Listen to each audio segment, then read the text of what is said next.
प्रणाम दोस्तों। स्वागत है आपका मेरे इस YouTube चैनल साहित्य सागर में।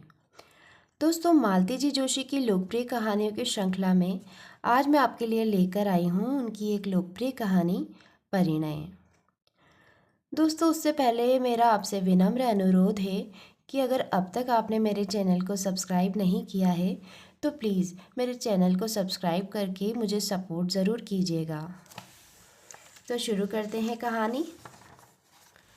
लौटते हुए मेरी आंखों में सीमा का कमनीय सौंदर्य तैरता रहा।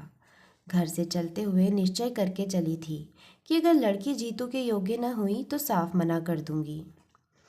भारी भरकम दहेज के लालच में लड़के की जिंदगी बर्बाद न होने दूंगी। पता नहीं क्यों मन में एक बात बैठ गई थी कि इतने बड़े लोग रिश्ता लेकर आए हैं तो लड़की ज़रूर ऐसी वैसी होगी।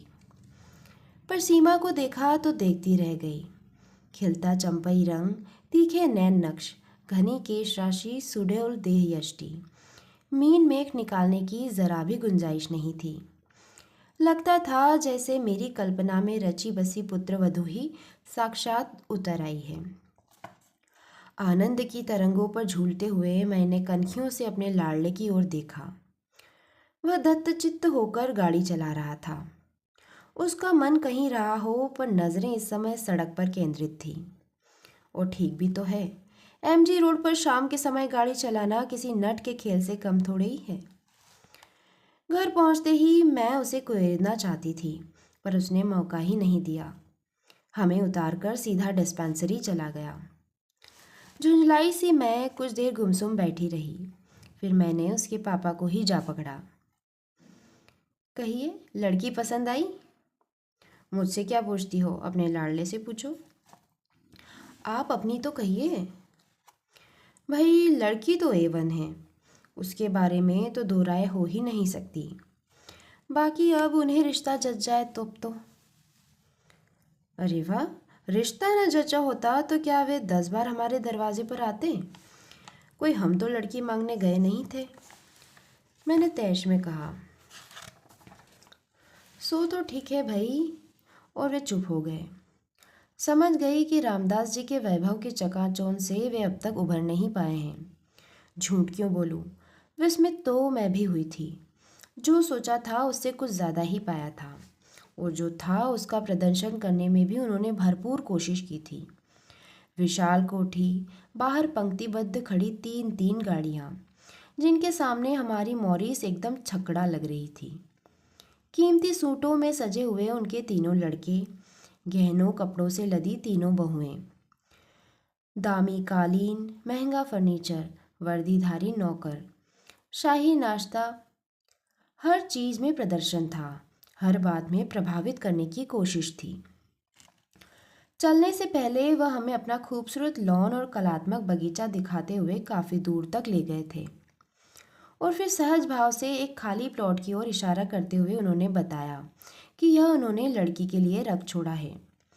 लड़कों को उन्होंने शहर के संभ्रांत इलाकों में एक एक बंगला बनवा दिया है, क्योंकि वह जानते हैं कि देर सवेर सबको अलग होना ही है। लेकिन लड़की को वे अपनी आंखों के सामने ही रखना चाहते हैं, इसलिए प्लॉट यहीं ले लिया है। उन्होंने बहुत ही सहज भाव से यह सब बताया था, पर उनका उद्देश्य छिपा न रहा। उनकी संपन्नता पर, ऐश्वर्य पर विस्मय विमुग्ध होते हुए भी मेरे भीतर बैठी अभिमानिनी माँ मुझे बार बार जतला रही थी। देख, तेरे बेटे के लिए कितने बड़े घर का रिश्ता आया है। और तब बेटे की योग्यता के सम्मुख सारा वैभव हेय लगने लगा था। एक बात सोच लो, जीतू के पापा कह रहे थे, ये शादी हो गई तो जीतू अपने पास नहीं रह पाएगा, वहीं बंगला बनाकर रहना पड़ेगा। कोई ज़रूरी नहीं है, मैंने तुनक कर कहा। क्या उसके घर द्वार नहीं है जो ससुराल में बसने जाएगा? और मेरे क्या 10-5 लड़के हैं जो उसे भेज दूंगी? फिर वो प्लॉट पड़ा रहेगा, मैंने लापरवाही से कहा। न होगा तो एक नर्सिंग होम डाल लेंगे। नर्सिंग होम्स कम हैं इंदौर में? बच्चों के लिए तो कोई नहीं है, अपन तो बच्चों का ही बनवा लेंगे जिसमें उसने स्पेशलाइज किया है। और बातों ही बातों में मैंने एक 3 मंजिले नर्सिंग होम की रूपरेखा बना डाली। नीचे आउटडोर और ऑपरेशन थिएटर, बीच वाली मंजिल पर जनरल वार्ड्स और सबसे ऊपर स्पेशल कमरे। सामने खुली सी बालकनी। पूरा नक्शा मेरे मन में तैयार था। इंजीनियर होती तो कागज़ पर उतार कर ही दम लेती। प्रस्तावित नर्सिंग होम के लिए कोई अच्छा सा नाम सोच ही रही थी कि गाड़ी का परिचित हॉर्न सुनाई दिया। अपने लाडले से पूछ तो लो पहले, ये बोले। सपने बाद में बुनती रहना। अपने बचपने पर झेंपती सी मैं खाना लगाने उठ गई। खाने के समय मैं बराबर उसके चेहरे को देखकर टोह लेती रही, पर उसने ज़रा भी हवा न लगने दी। आखिरकार मुझसे न रहा गया। इनके उठते ही मैंने पूछा, क्यों रे, लड़की कैसी लगी? बिना देखे कैसे बता सकता हूँ? क्या मतलब? फिर सारी शाम तू क्या करता रहा? उनकी मेहमान नवाजी का लुफ्त उठाता रहा, उनकी लंबी चौड़ी बातों से बोर होता रहा। ममा, सारी चमक दमक देखकर यही लग रहा था कि बेकार मैंने एमडी किया। बस पापा एक एजेंसी ले लेते तो। बकवास बंद कर, पहले लड़की के बारे में बता। ममा, कहा तो मैंने कि उसे ठीक से देखा ही नहीं। अव्वल तो वह इतनी देर बाद कमरे में नमूदर हुई और फिर 90 डिग्री का कोण बनाकर बैठ गई। न तो एक बार भी उसने ऊपर देखा, न मुंह से एक शब्द निकाला। मेरे ख्याल में वह या तो भैंगी है या गूंगी है। चुप भी कर, जब देखो उल्टी सीधी बातें करेगा। लड़कियां क्या ऊँट की तरह मुंह उठाए सामने आती है? तो फिर देखने के लिए बुलाने का क्या तात्पर्य है? उसने जिद की। यह हिंदुस्तान है बेटे, इन्होंने एकाएक भीतर आते हुए कहा। शायद इतनी देर तक कान लगाए हमारी नोक-झोंक सुन रहे थे। बोले, ये हिंदुस्तान है बेटे, भले घरों की लड़कियां यहाँ ऐसा ही व्यवहार करती हैं। मैं भी हिंदुस्तानी हूँ पापा। 2 साल अमेरिका में रहने से कोई अमेरिकन नहीं हो जाता। पर बात तो ऐसी कर रहा है जैसे वहीं पर पैदा हुआ हो। इनका स्वर कुछ सख्त हो आया। जीतू ने प्रत्युत्तर नहीं दिया, चुपचाप हाथ धोने चला गया और हाथ धोकर सीधा अपने कमरे में। शायद इस विषय पर वह अधिक बहस बढ़ाने का इच्छुक नहीं था। देखने दिखाने की प्रथा से वह हमेशा ही चिढ़ा हुआ था। जया की शादी के समय भी उसने 2-4 बार हमारा विरोध किया था, पर वधू पक्ष की दुहाई देकर हमने उसका मुंह बंद कर दिया था। पर अपने लिए तो इस तरह के नाटक करने में उसे साफ मना कर दिया था। कहता, ममा, जिस दिन कोई लड़की मुझे भा जाएगी मैं तुम्हारे सामने लाकर खड़ी कर दूंगा, तुम चिंता मत करो। पर उसकी यह बात ही तो हम लोगों के लिए सबसे बड़ी चिंता का कारण थी। आजकल की लड़कियों का ठिकाना थोड़े ही है। हर क्षेत्र में तो उनकी घुसपैठ है। पता नहीं कौन कब टकरा जाए। डॉक्टर के लिए तो यह खतरा कुछ ज़्यादा ही है, जिसमें जीतू जैसा सुदर्शन व्यक्तित्व तो हर कहीं प्रशंसक बटोर लेता है। इसलिए हम लोग बहुत व्यग्र हैं। जीतू के डॉक्टर होते ही रिश्ते आने शुरू हो गए थे, पर अमेरिका से लौटने के बाद तो जैसे बाढ़ सी आ गई थी। क्योंकि जीतू डॉक्टर था, इकलौता था, फॉरेन रिटर्न था। गली में सही पर अपना 2 मंजिला मकान था। पुरानी सही पर घर में एक गाड़ी थी। पिता की अच्छी खासी प्रैक्टिस थी। बिरादरी में ऐसे सर्वगुण संपन्न लड़के ही कितने थे। खाता पीता घर और डॉक्टरी पास वर। लोगों के मुंह में पानी न आता तो आश्चर्य था। तभी तो रामदास जी जैसे प्रमुख व्यवसायी ने हमारे दरवाजे पर दस्तक दी थी। बड़ी मुश्किल से जीतू साथ जाने के लिए राजी हुआ था। कह रहा था, पहले तुम देखाओ, पर लड़की वालों को बार बार परेशान करना हमें अच्छा नहीं लगा।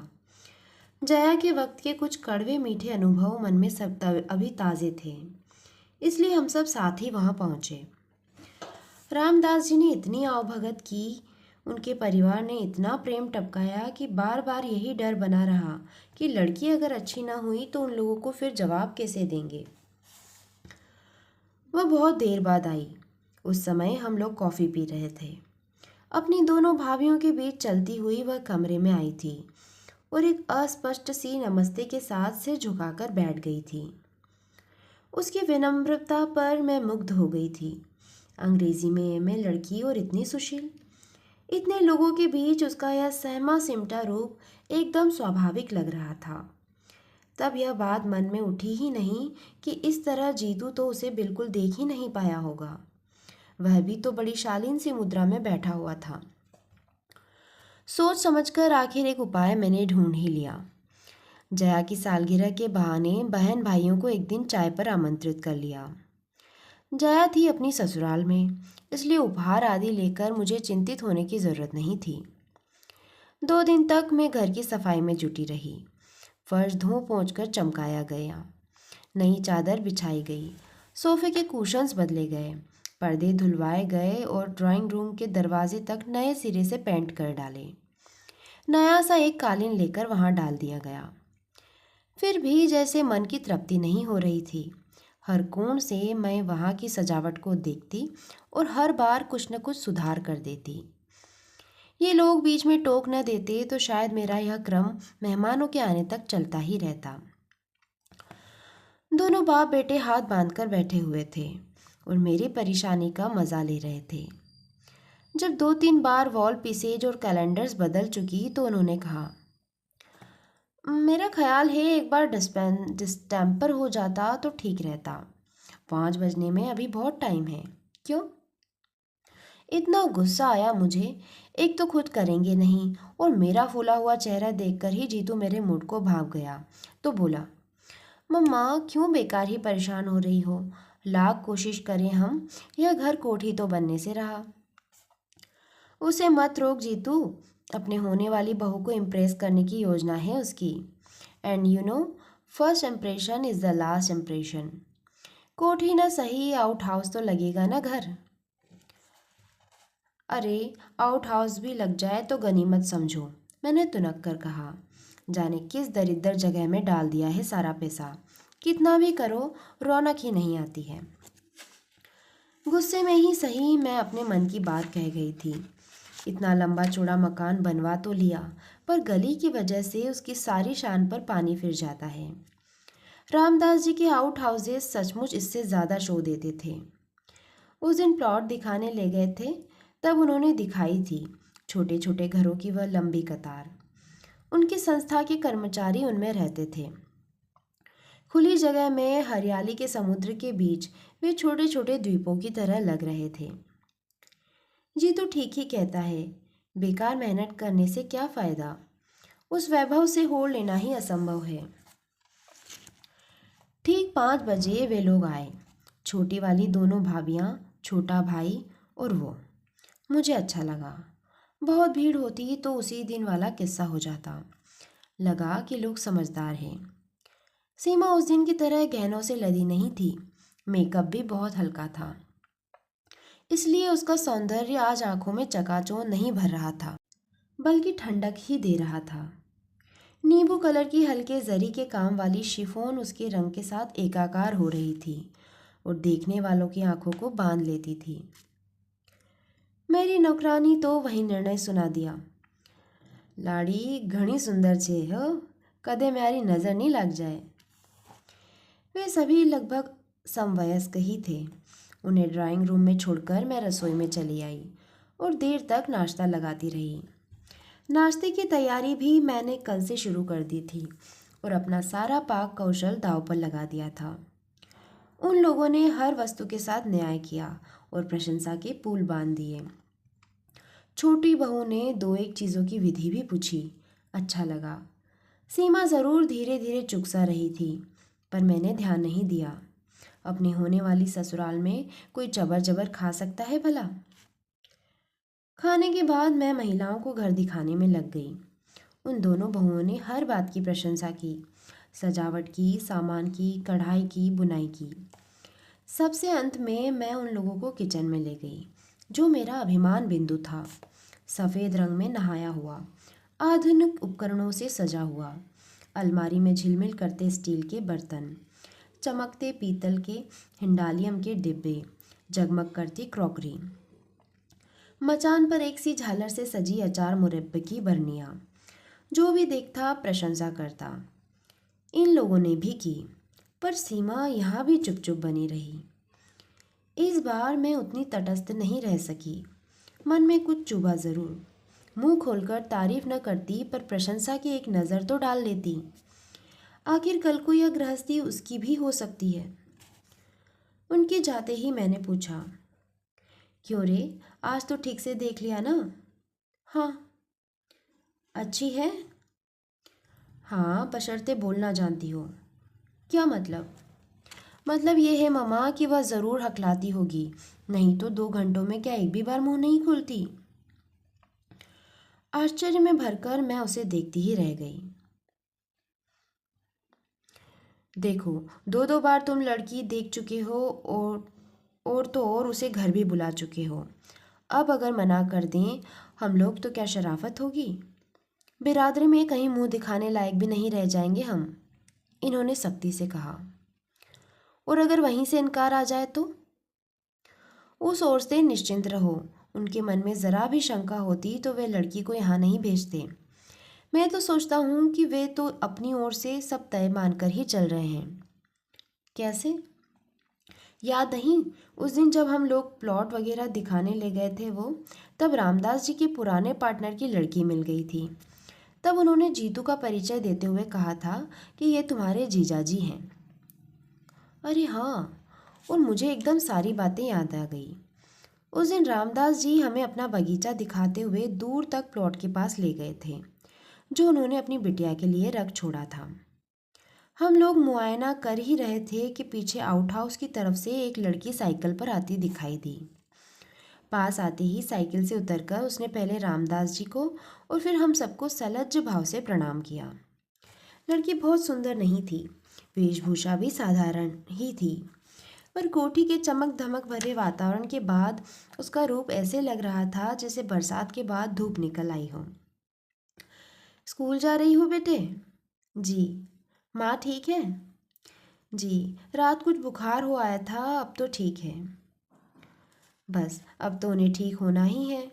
यह तुम्हारे जीजा जी अमेरिका से डॉक्टरी पढ़कर आए हैं, सो किसके लिए? रामदास जी ने कहा।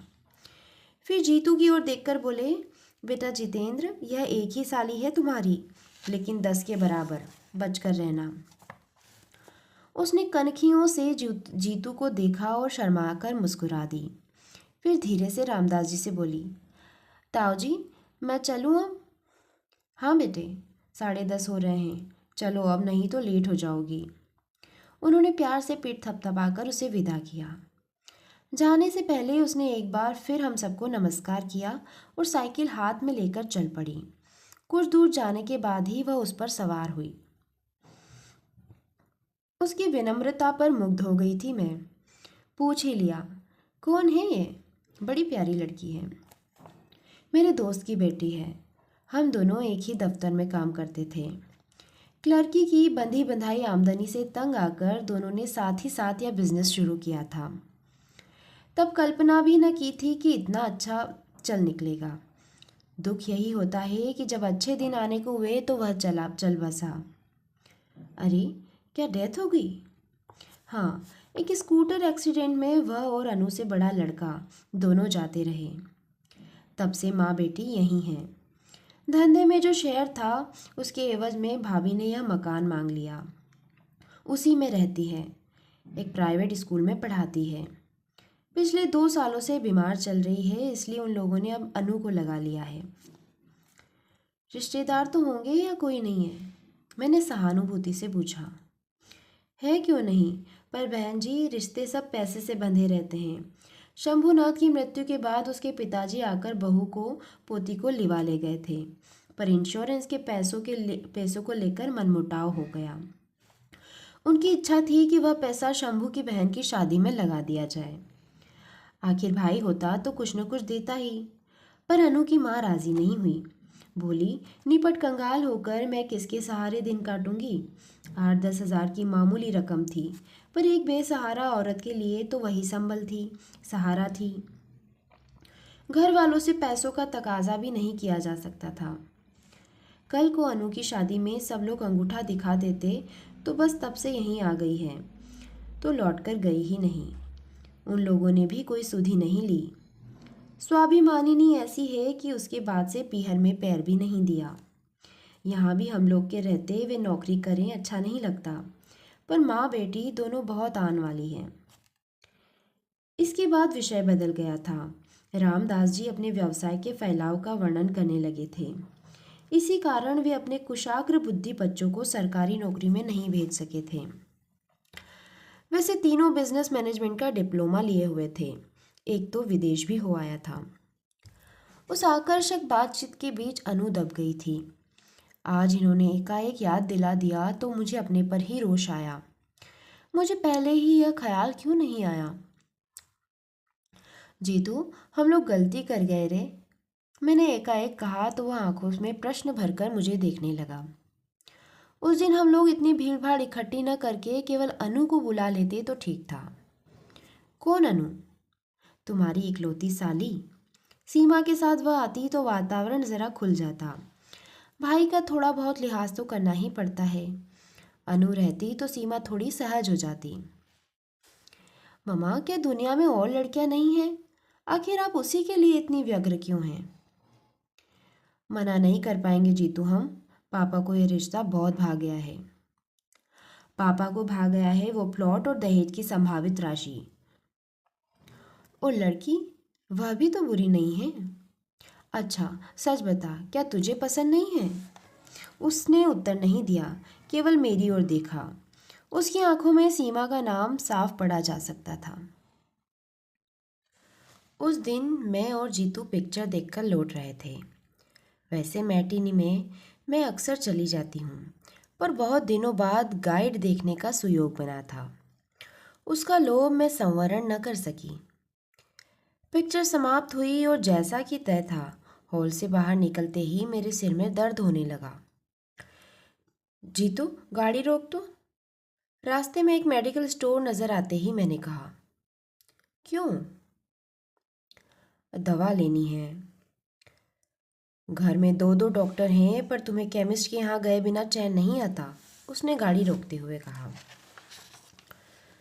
घर में डॉक्टर हैं इसलिए तो मुसीबत है। कोई अपने मन की दवा भी नहीं ले सकता। इससे रिएक्शन होता है, इससे हार्ट पर प्रेशर बढ़ता है, और भी न जाने क्या क्या।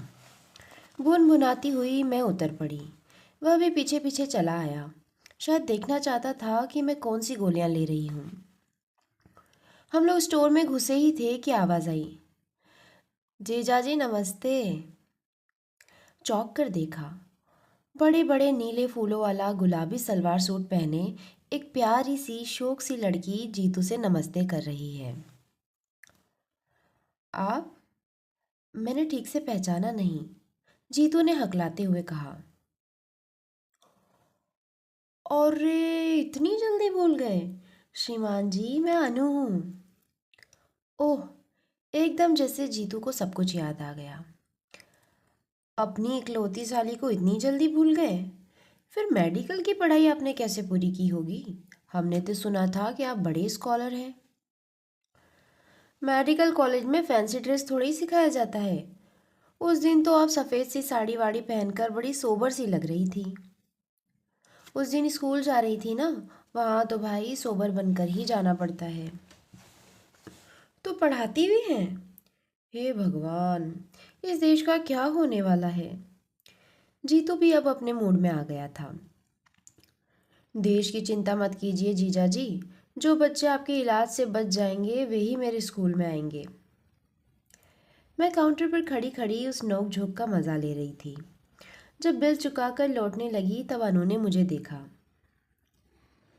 नमस्ते आंटी, उसने विनम्रता से सिर झुकाकर कहा और पास आकर खड़ी हो गई। कैसी हो बेटे? माँ कैसी है? मैंने औपचारिकता निभाई। माँ का तो आंटी चलता ही रहता है, उन्हीं की दवाइयाँ लेने आई हूँ। उसने कंधे पर लटका बैग खोलकर दिखाते हुए कहा। चलो तुम्हें घर छोड़ देते हैं, मैंने दुकान से बाहर निकलते हुए कहा। ना आंटी, मेरे पास तो अपना लोहरथ है, पर यह बताइए कि आप लोग घर कब आ रहे हैं? उस दिन ताऊजी कह रहे थे कि जीजाजी एक दिन माँ को देखने ज़रूर आएंगे। मैंने जीतू की ओर देखा। वह कुछ देर तक सोचता रहा, फिर बोला। अनु जी, आपके घर हम आएंगे, पर एक शर्त है। फरमाइए। कुछ देर वह पसोपेश में चुप रहा, फिर बोला। ममा, तुम चलकर बैठो, मैं अभी 1 मिनट में आया। बच्चे इस तरह लिहाज करते हैं तो कितना अच्छा लगता है। वैसे शर्त क्या मुझसे छिपी हुई थी? सीमा को भी उसके साथ अनु के यहाँ बुलवाने की बात होगी, और क्या। 5-6 दिन बाद एक दोपहर का खाना खाते हुए उसने पूछा, मम्मा, शाम को कोई कार्यक्रम तो नहीं है? नहीं तो, क्यों? अनु के यहाँ चलना है। मैं चलकर क्या करूँगी रे? यूं ही तुम लोगों को असुविधा होगी।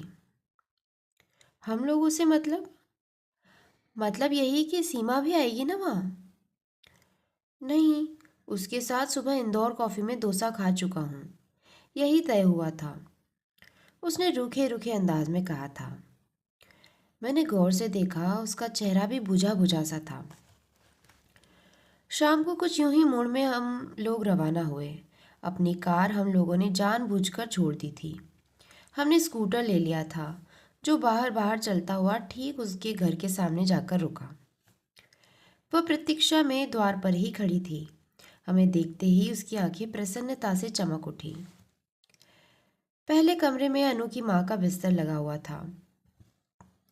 उम्र पता नहीं क्या रही होगी, पर जीवन संघर्षों और बीमारियों ने उस औरत को बुरी तरह थका दिया था। कुछ औपचारिक चर्चाओं के बाद जीतू बोला, मामा, आप थोड़ी देर गपशप करो, तब तक मैं इन्हें देख लेता हूँ। अनु मुझे भीतर लिवा ले गई। 2 ही तो कमरे थे, बीच में आंगन और उस पार रसोई। उसने बताया कि बाहर के कमरे में रहने से माँ को अकेलापन नहीं सताता। दरवाज़ा भी पलंग पर बैठे बैठे ही खोल लेती है।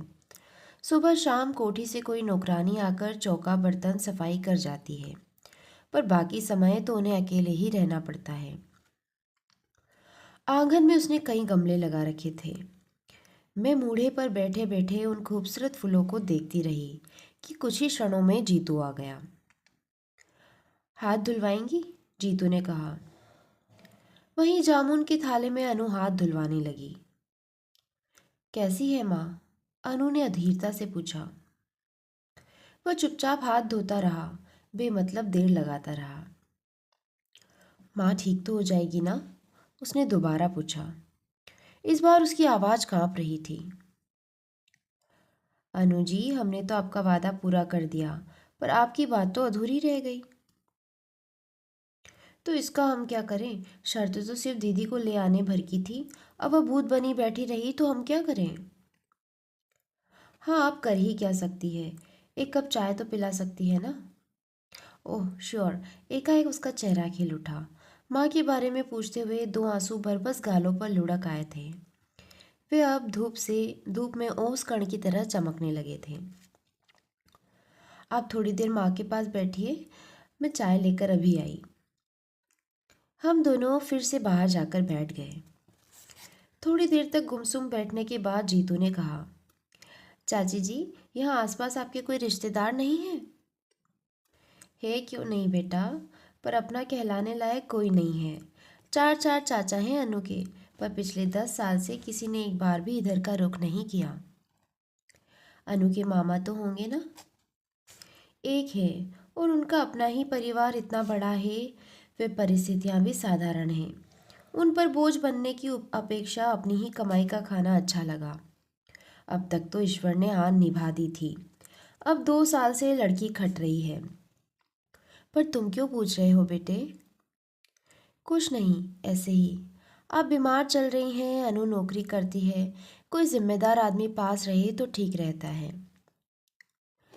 मुझे मालूम है बेटे, दिन पर दिन मैं खींचती जा रही हूँ। जिंदगी से मुझे कोई मोह भी नहीं है, पर मुझे इतना जिला लो कि अनु को अपने हाथों विदा कर सकूं। कहते हुए माँ का स्वर कातर हो आया था। आप तो पता नहीं क्या सोच बैठी। उसके पूछने का मतलब यह नहीं था। मैंने ढांढस बंधाते हुए कहा, अभी तो आपको जीना है, अनु के बच्चे खिलाने हैं। शादी तो हो जाए पहले। शादी की चिंता क्यों करती हैं आप? लड़की तो हीरा है, मैंने कहा। उससे क्या होता है बहन जी, कोरी लड़की कौन ब्याहता है आजकल। सच है, भगवान लड़की दे तो तिजोरी भर के धन भी दे, नहीं तो व्यर्थ है सब, उन्होंने उस सांस लेकर कहा। उसी समय हाथ में ट्रे लेकर अनु ने प्रवेश किया। माँ ने रामायण शुरू कर दी ना? उसने नाश्ता लगाते हुए कहा। इसलिए तो ये सब आने से घबराते हैं। आंटी बेचारी पहली बार आई है, उन्हें भी बोर कर दिया तुमने। माँ बेचारी खिसियाकर चुप हो गई। उनका मन रखने के लिए मुझे कुछ कहना चाहिए था, पर समय पर कुछ सूझा ही नहीं। उधर चाय नाश्ते का दौर शुरू हो गया था। थोड़े समय में लड़की ने काफ़ी कुछ तैयारी कर ली थी, पर मुझसे कुछ खाया नहीं गया। बीमार के कमरे में एक अजीब सी गंध बसी रहती है। डॉक्टर की पत्नी होने के बावजूद मैं उसकी अभ्यस्त नहीं हो पाई हूँ। हम लोग उठने लगे तो अनु की माँ ने अनु से जीतू का टीका करने को कहा और उसके हाथ में 21 रुपये रखे। वह एकदम तमतमा गया। बोला, आप मुझे फीस दे रही हैं? मैं तो घर का आदमी बनकर यहाँ आया था, डॉक्टर बनकर नहीं। अनु की माँ ने दोनों हाथ माथे से छुआते हुए गिड़गिड़ाकर कहा, फीस नहीं है बेटे, तुम्हारी फीस देने की सामर्थ्य नहीं है मेरी। इस घर के दामाद हो तुम। अनु और सीमा में मैंने कभी फर्क नहीं किया। तुम घर के बड़े दामाद पहली बार घर आए हो, खाली हाथ कैसे जाने दूँ? चाहिए तो था कि हम बहन जी का भी कुछ सत्कार करते, पर उतनी सामर्थ्य ही कहाँ है। बस हाथ भर जोड़ लेते हैं। इतना कहते हुए भी वे हाँफ गई थी। शगुन के रुपए हैं, ले लो बेटे। मैंने जीतू की जेब में ज़बरदस्ती वे नोट ठूंसते हुए कहा। मैंने देखा अनु की माँ की आंखें तरल हो आई थी। जीतू ने कोई प्रतिवाद नहीं किया, पर वह गुमसुम हो आया था। सड़क तक हमें छोड़ने आई अनु ने भी इसे लक्ष्य किया। बोली, जीजाजी प्लीज़ माँ की बातों का बुरा न मानिएगा। कभी कभी वह बेहद भावुक हो जाती है। उनकी तबीयत को देखकर हर बात मान लेती हूँ मैं। आप भी। नहीं अनु, मैंने किसी बात का बुरा नहीं माना, जीतू ने उसे आश्वस्त करते हुए कहा। माँ लोगों की बातों का कोई बुरा मानता है भला? अनु तो आश्वस्त होकर घर लौट गई, पर जीतू सारे रास्ते वैसे ही चुप चुप रहा। मैंने समझाया भी, इतना संकोच करने की ज़रूरत नहीं है। कल को तेरी शादी होगी तो मैं अनु को 20 की जगह 120 की साड़ी पहना दूंगी। पर आज अगर रुपए लौटा दिए जाते तो दोनों माँ बेटी यही समझती कि उनकी परिस्थिति का मखौल उड़ाया जा रहा है। पर वह उसी तरह गंभीर बना रहा। रात अचानक मेरे मन में एक बात कौंधी और मुझे उसके उखड़े मुड़ का कारण समझ में आ गया। बत्ती बुझाकर सो चुके थे हम लोग, फिर भी मैं धीरे से उठ आई और जीतू के कमरे में दरवाज़ा खटखटाया। दरवाज़ा खुला ही था और वह रोज़ की तरह बेड लैम्प जलाए पड़ रहा था। मुझे देखते ही हड़बड़ाकर उठ बैठा और बोला, क्या बात है मम्मा, तुम्हारी तबीयत तो ठीक है ना? उसके स्वर में घबराहट थी। मुझे कुछ नहीं हुआ रे, पास पड़े स्टूल पर बैठते हुए मैंने कहा। पर मुझे एक बात बता, क्या सचमुच सीमा ने आज तुझसे बात नहीं की? क्यों नहीं? कम से कम इतना तो साबित हो ही गया कि वह गूंगी नहीं है और वह हकलाती भी नहीं है। मजाक रहने दे, मुझे ठीक से बता। अगर सचमुच उसका व्यवहार ऐसा ही रूखा रहा तो मैं इनसे कल ही कह दूंगी। ऐसी घमंडिन लड़की मेरे घर में नहीं चलेगी। जीतू ने कोई उत्तर नहीं दिया, वैसे ही मुंह लटकाकर बैठा रहा। और इस जरा सी बात के लिए तू क्यों मन खराब कर रहा है? दुनिया में क्या और लड़कियां नहीं हैं? ममा, अगर मैं उदास हूं तो सीमा के लिए नहीं। सारी शाम मैं सिर्फ अनु की माँ के लिए सोचता रहा हूँ। क्यों? उनकी हालत बहुत ख़राब है ममा। हार्ट एकदम डैमेज है, किसी भी समय कुछ भी हो सकता है। पैरालिसिस का अटैक हो सकता है। एक अटैक तो उन्हें आ ही चुका है, दूसरा किसी भी समय हो सकता है और वह इतना आसान नहीं होगा। पैरालिसिस? पर उनकी उम्र तो इतनी ज़्यादा नहीं लगती। उम्र से क्या होता है? ब्लड प्रेशर तो है, डायबिटीज़ तो है, शुगर का परसेंटेज कितना हाई जा रहा है। उनका चार्ट देखती तो तुम्हें गश आ जाता। कोई जिम्मेदार आदमी घर में होता तो मैं स्थिति की गंभीरता से उसे परिचित कराता, पर ले देकर बस वही एक लड़की है घर में, उससे कोई क्या कहे, कैसे कहे? सच ही तो कह रहा था वो। जया सगाई से 4-5 दिन पहले ही आ गई थी। आते ही वह शुरू हो गई। मम्मा, लड़की खूबसूरत तो है ना? नहीं तो मैं कहीं मुंह दिखाने लायक नहीं रह जाऊंगी। अब जैसी भी है देख लेना, मैंने चुटकी लेते हुए कहा। नहीं मम्मा, ऐसा गजब न करना। अपने यहाँ इतने रिश्ते में लौटा चुकी हूँ। सबसे कह रखा है कि एक ही बहू आएगी घर में, तो वह ऐसी वैसी नहीं चलेगी। अब जो ये लड़की सुंदर न हुई तो मेरा मजाक बना डालेंगे। मेरी जिठानी तो अभी से कह रही थी कि देखें कौन सी अप्सरा आएगी। उनकी भतीजी के लिए मना करके मैंने उन्हें खूब नाराज कर दिया है ना। यहाँ भी तो वही हाल है, मैंने कहा। लोग बाग अपनी लड़की देखते नहीं और मुंह उठाए चले आते हैं, और मना कर दो तो हमेशा के लिए मुंह फुला लेंगे। जब से बात पक्की हुई है बस यही चर्चा है कि हमने बस पैसे का मुंह देखकर ही हाँ की है। अब तो बस यही लगता है कि कब शादी हो, कब बहू घर में आए। एक बार उसे देख लेंगे तो अपने आप सबके मुंह बंद हो जाएंगे। मेरी बात से जया की उत्सुकता चरम सीमा पर पहुंच गई। मैंने भी उसे ज़्यादा प्रतीक्षा कराना उचित नहीं समझा। दूसरे ही दिन सीमा को बुलवा भेजा। सगाई की साड़ी खरीदने का बहाना था। वैसे भी अब तक जया के लिए रुकी हुई थी। सोचा लड़कियों की पसंद से ही खरीदना ठीक रहेगा। रोज रोज कोई इतनी महंगी साड़ी तो खरीदता नहीं है। रामदास जी स्वयं बेटी को लेकर उपस्थित हुए। हाथ जोड़कर बोले, आपका आदेश टाला नहीं जा सकता था, इसलिए ले आया हूँ। वैसे उसकी अपनी कोई पसंद नहीं है, आप जो भी पहनाएंगी पहन लेगी। मैंने उन्हें आश्वस्त किया कि खरीदारी का तो बहाना है, दरअसल जया उसे देखना चाहती थी। मेरी बात से उनका सारा संकोच दूर हो गया। बार बार यह कहकर कि लड़की अब आपकी है, जब चाहे बुलवा लीजिएगा, वह वापस लौट गए। मैं जानबूझकर उन लोगों के साथ बाजार नहीं गई। सीमा के साथ अनु आई थी। मैंने जया के साथ जीतू को कर दिया। सोचा सब बराबर उम्र वाले साथ रहेंगे तो ठीक रहेगा। मेरी वजह से बेचारे यूं ही संकोच में पड़ जाएंगे। अनु और जीतू की नोक झोंक तो रामदास जी के जाते ही शुरू हो गई थी। बोली, जीजा जी, आज तो ताऊ जी का लिहाज करके चली आई, पर ये मत जानिएगा कि हर बार इसी तरह दीदी के साथ घिसटती चली आऊँगी। भविष्य में बकायदा निमंत्रण भेजना पड़ेगा। आखिर हमारी भी कोई प्रेस्टीज है। क्यों नहीं, आपकी प्रेस्टीज का तो हमें ख्याल रखना पड़ेगा। हमारे वकील तो आप ही हैं। जीतू ने कृत्रिम गंभीरता से कहा और डायरी निकालते हुए बोला, लाइए ज़रा अपना पता तो लिखवाइए। मैं तो अनु के आगे कुछ भी नहीं जानता। अनुराधा, अनुपमा या पौराणिक अनुसुईया? गलत। लगता है नामों के बारे में आपका ज्ञान बहुत सीमित है। श्रीमान जी, मेरा नाम अनुप्रीता है। ओह, व्हाट अ लवली नेम। बस, हाय जीजा जी, आप कवि ना हुए, नहीं तो कहते, वाह, जैसी आप हैं वैसा ही सुंदर आपका नाम है।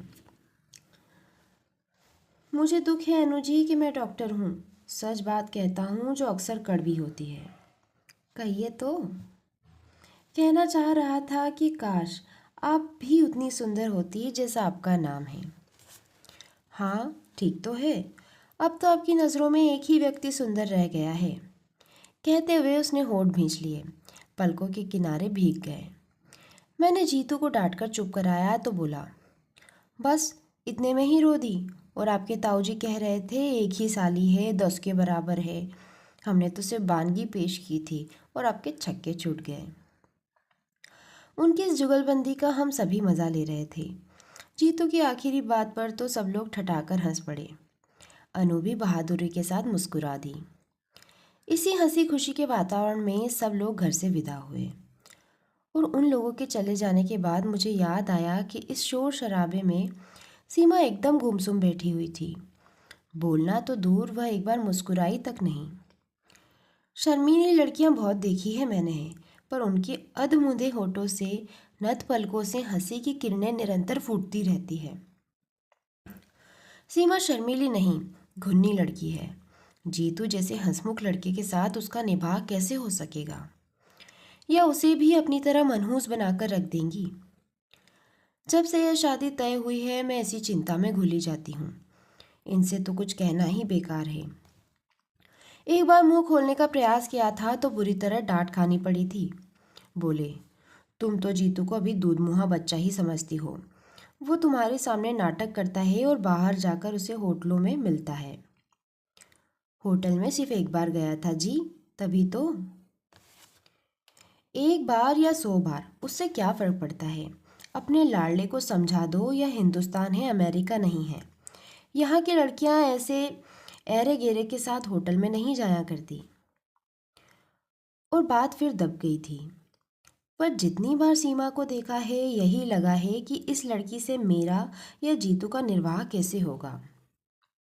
कोई और लड़की होती तो इतने दिनों में घर से एक आत्मिक संबंध स्थापित कर लेती, पर यह आज भी उतनी ही पराई लगती है। बाजार से लौटी जया तो भरी हुई थी। साड़ी का डिब्बा मेरे सामने पटक कर बोली, लो देख लो, पूरे 700 की साड़ी है। पर महारानी ऐसे मुंह बनाती थी जैसे उनके लिए छींट खरीदी हो। मैंने डिब्बा खोलकर देखा। रानी कलर की बनारसी रेशम जरी की बूटियों से झिलमिल कर रही थी। उसे पसंद नहीं आई?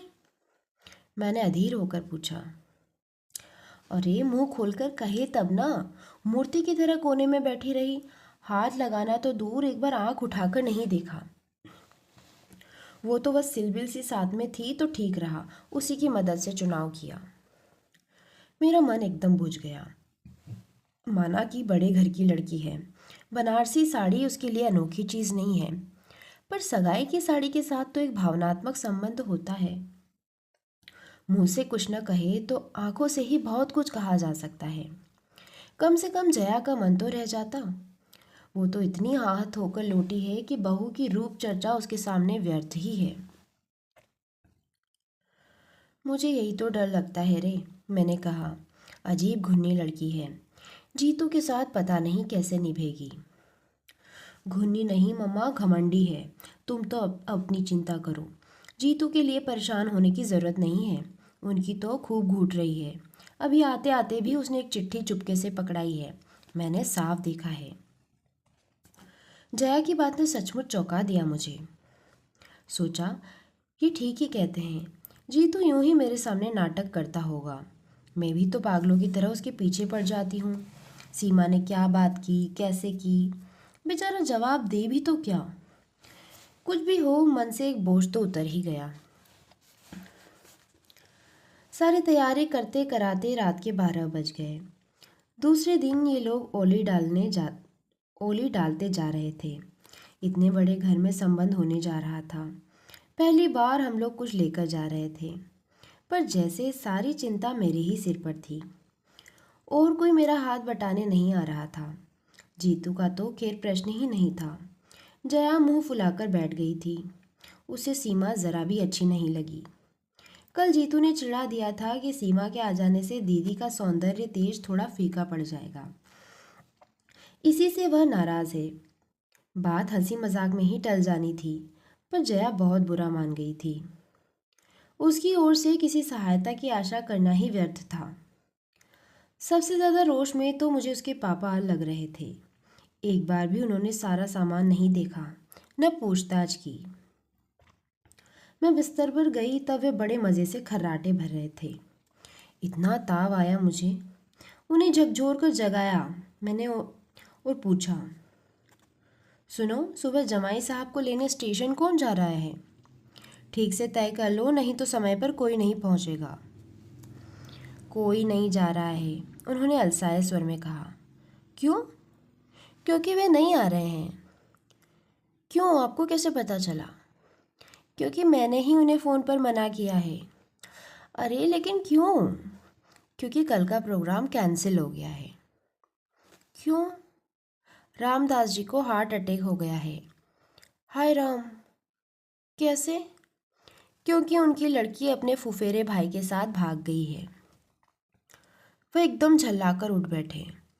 तुम्हारी इस क्यों का कहीं अंत भी होगा? लड़कियां किसी के साथ क्यों भाग जाती है, क्या यह भी तुम्हें बताना होगा? खिसियाकर चुप हो गई मैं। सच तो पागलों की तरह प्रश्न पर प्रश्न किए जा रही हूँ। कम से कम इनकी मनः स्थिति का तो ख्याल किया होता।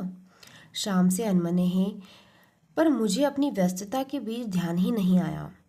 इस कांड की तो मैं कल्पना भी नहीं कर सकती थी। मन इतना बौखला गया कि अनचाहे मुंह से निकल गया। अब अब क्या मिठाई बांटो? वह गुर्राए। तुम दोनों माँ बेटे तो शुरू से ही मीन मेक निकाल रहे थे ना। अब तुम्हारे मन की हो गई। घर आई लक्ष्मी दरवाजे से लौट गई। खूब आनंद मनाओ अब। शोभ उनकी हर शब्द से टपक पड़ा था। रामदास जी के घर समधी बनकर जाने का सबसे ज़्यादा चाव उन्हीं को था, इसलिए सबसे ज़्यादा निराशा भी उन्हीं को झेलनी पड़ी। इसके बाद चुप रहने में ही मैंने अपनी खैरियत समझी, पर रात भर मुझे नींद नहीं आई। बार बार सीमा का रूखा व्यवहार याद आता रहा। उसे हम लोगों में कोई दिलचस्पी थी ही नहीं। पर घर के लोग कैसे हैं, क्या उन्हें भी अंदाज़ा न हुआ होगा? लेकिन लगता है वे लोग सब जान गए थे, तभी तो हाथ धोकर पीछे पड़ गए थे। जिस दिन से रिश्ता लेकर आए थे उन्होंने हमें सांस नहीं लेने दी थी। ये तो ईश्वर की कृपा थी जो समय रहते सारा रहस्य खुल गया। मुझे कमरे में आते हुए उसने दर्पण में देख लिया था।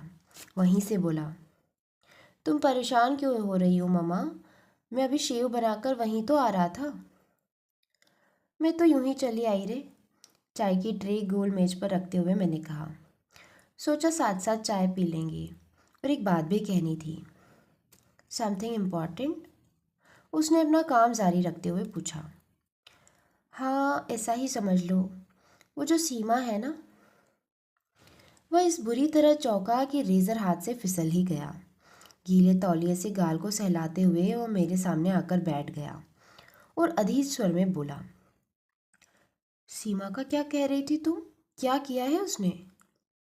वह अपने फुफेरे भाई के साथ भाग गई है, मैंने सपाट स्वर में आखिर कह ही डाला। ओह मामा, उसने एक दीर्घ सांस छोड़ी। तुमने तो मुझे डरा ही दिया था। उतनी सी देर में मैं पता नहीं क्या क्या सोच गया था। क्या सोच गया था? मैंने हैरत से पूछा। दरअसल मामा, मैं एक पागलपन कर बैठा था, उसने खिसियाए स्वर में कहा।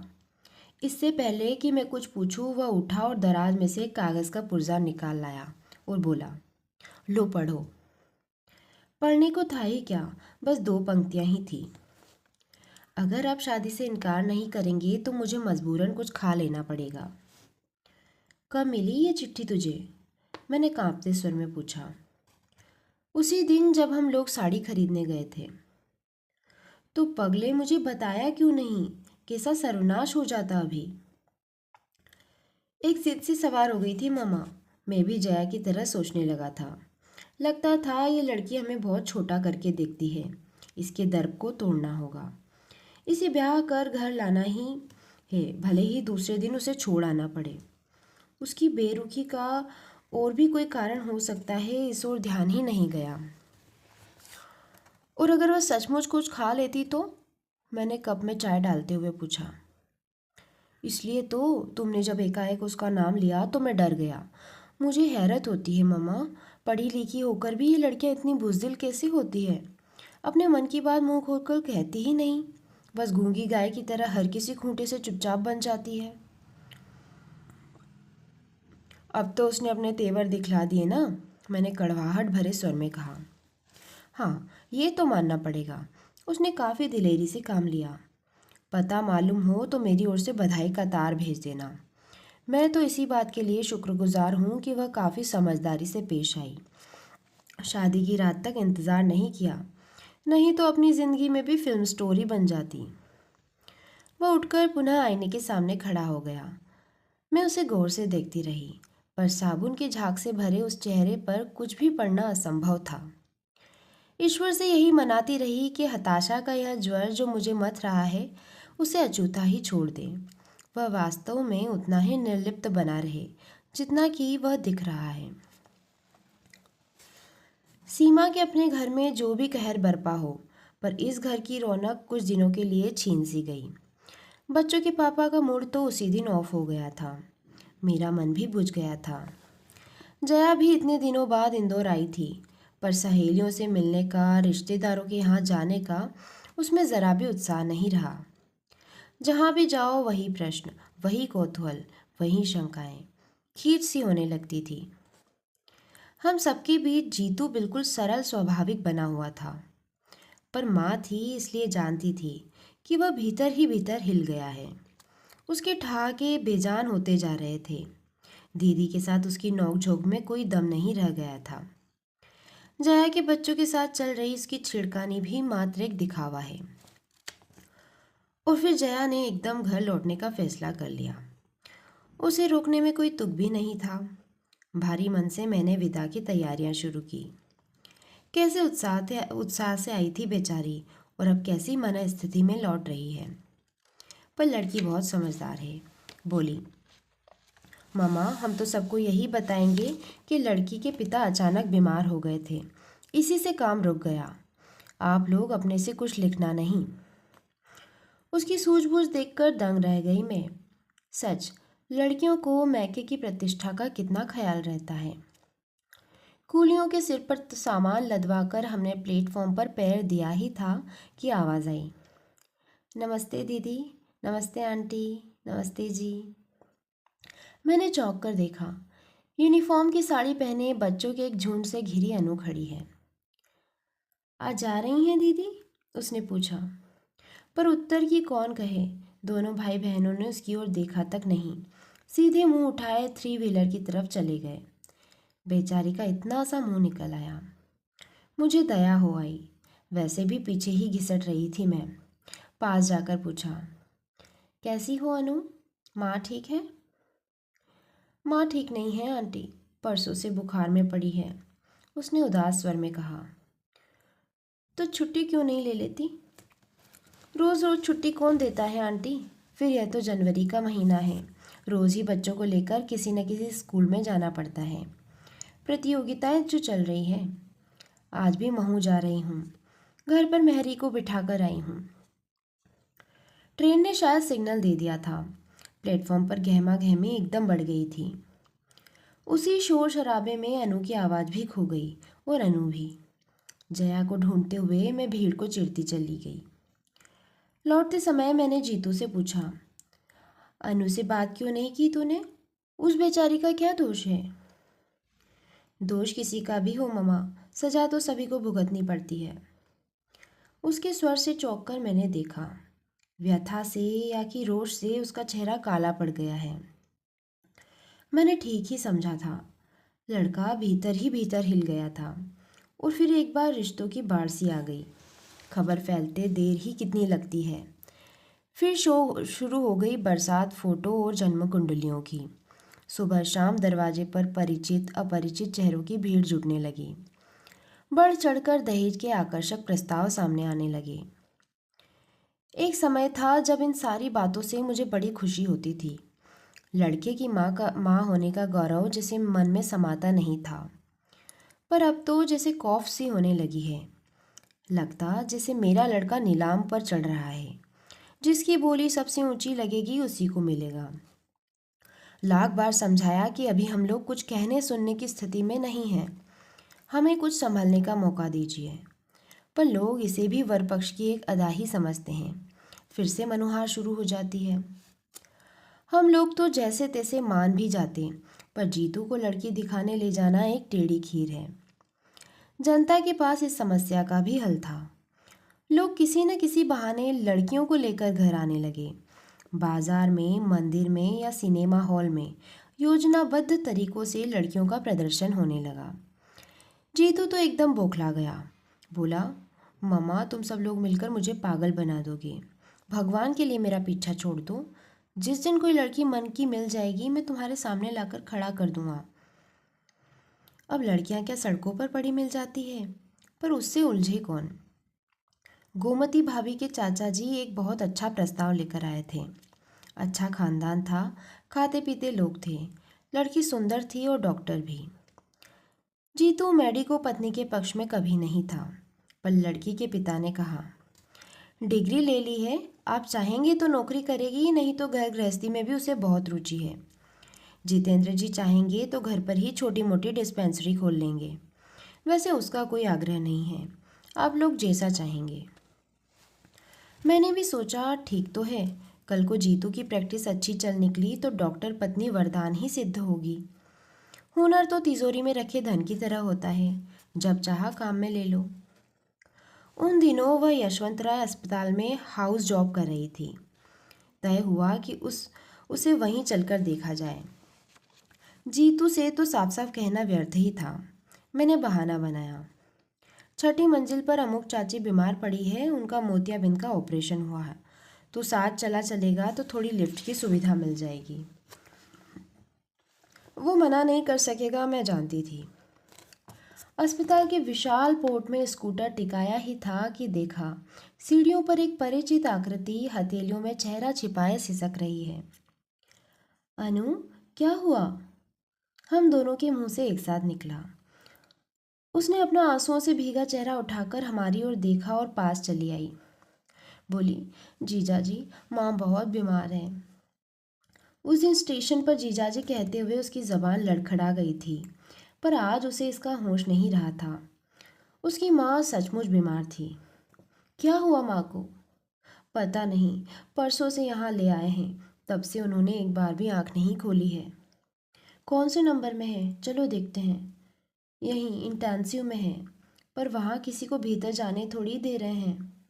ताई जी, भाई साहब, मामा जी सब बाहर ही बेंचों पर बैठे हैं। मुझसे तो वहाँ बैठा नहीं जाता, रुलाई सी छूटने लगती है। जीजा जी, आप तो डॉक्टर हैं, आपको तो जाने देंगे ना? उसने अधीरता से पूछा। मामा जी आए हैं? जीतू ने पूछा। हाँ, कल शाम ही आए हैं, उन्हें तार दे दिया था ना। अच्छा अनु, तुम अंदर चलो, मैं डॉक्टर परिहार को लेकर अभी आ रहा हूँ, जीतू ने अधिकारपूर्ण लहजे में कहा। एक बार हम लोगों की ओर करुण दृष्टि से देखते हुए अनु भारी कदमों से भीतर चली गई। उसके जाते ही जीतू मेरे सामने तनकर खड़ा हो गया और पास से गुजरती बेतहाशा भीड़ को अनदेखा करके बोला, ममा, क्या तुम इस लड़की को बहू के रूप में स्वीकार करोगी? मैं हतप्रभ उसे देखती ही रह गई। ये मत सोचना मम्मा कि मैं भावावेश में आकर इतनी बड़ी बात कर बैठा हूँ। पिछले कई दिनों से ये बात मेरे मन में घुमड़ रही है, पर मैं व्यक्त नहीं कर पा रहा था। अब तो सोच विचार के लिए समय ही नहीं है। बोलो ना मम्मा, प्लीज़। पर बेटे, ये बातें हड़बड़ी में तय नहीं की जाती। मैंने कहना चाहा था तो वह फौरन मेरी बात काट कर बोला, कहा ना मैंने, अब सोच विचार के लिए समय नहीं रहा। मुझे मालूम है, अपने इकलौते बेटे की शादी के लिए तुम्हारे मन में ढेर सारे अरमान हैं, पर मामा, भीतर जो दम तोड़ रही है वह भी एक माँ है। उसने भी अपनी इकलौती बेटी के लिए कई सपने संजोए होंगे। उन सपनों के लिए वो जिंदगी भर अपनों से, परिस्थितियों से लोहा लेती रही। अब तो शायद वह कुछ भी कहने सुनने से परे चली गई है, पर अगर एक क्षण को भी उसकी चेतना लौट आए तो मैं उन्हें आश्वस्त करना चाहता हूँ। मैं उन्हें यहाँ से खाली हाथ नहीं जाने दूंगा। पर मामा, इसके लिए मुझे तुम्हारी आज्ञा चाहिए, दोगी ना? उसकी बात पूरी न हो पाई थी कि अनु बदहवास से दौड़ती आई और बोली, जीजा जी जल्दी चलिए ना प्लीज़, माँ को देखिए, वे लोग क्या कह रहे हैं। पल भर को हम दोनों जैसे काट हो गए। मैंने ही किसी तरह अपने को समेटा और कहा, जीतू, तुम अंदर जाकर देखो, अनु की चिंता मत करो, वो मेरे पास है, हमेशा रहेगी। और सुबकती हुई अनु को मैंने अपने अंक में भर लिया। दोस्तों, कहानी यहीं समाप्त होती है। कहानी आपको कैसी लगी मुझे कमेंट बॉक्स में लिखकर ज़रूर भेजना। और दोस्तों, अगर मेरे द्वारा सुनाई गई कहानी आपको पसंद आ रही है तो प्लीज़ मेरे चैनल को सब्सक्राइब ज़रूर कीजिएगा। आपके प्यार के लिए बहुत बहुत धन्यवाद।